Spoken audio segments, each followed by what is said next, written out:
It is individual soldiers who picked up a gun or two off the battlefield. Some of these are moving with guns, which they are then selling on the underworld markets. Organised crime beginning to step in to try and almost regulate the market. They're buying a Kalashnikov here and a Kalashnikov there, or even actually acting as brokers. You've got a gun, but you don't really know how to sell it. We can sell it for you, but at a price.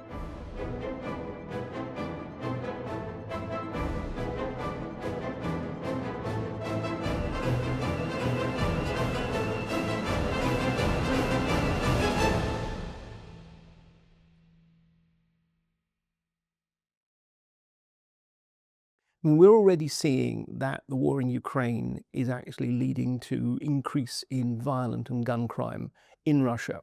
And actually, one could almost chart it geographically. It started in border regions like Rostov region, which is in some ways the main kind of gateway region whereby forces going in and out of Ukraine tend to pass.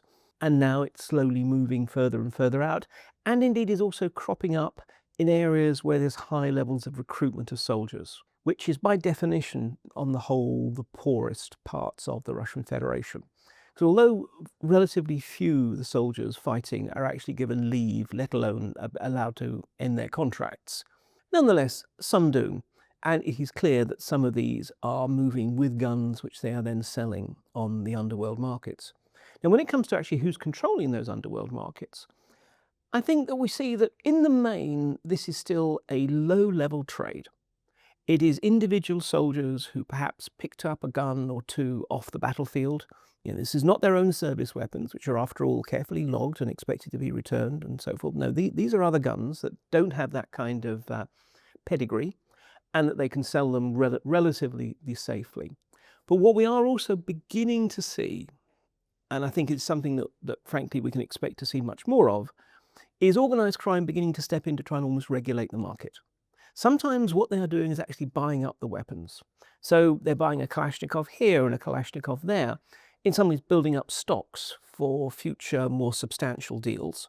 Or in other cases, they are beginning to try and set the prices for the markets, or even actually acting as brokers, saying, you've got a gun, but you don't really know how to sell it. We can sell it for you, but at a price. And so in this respect, we're seeing organised crime, which up to now hasn't regarded organised gun crime as one of their main money spinners, getting more interested in the opportunities there.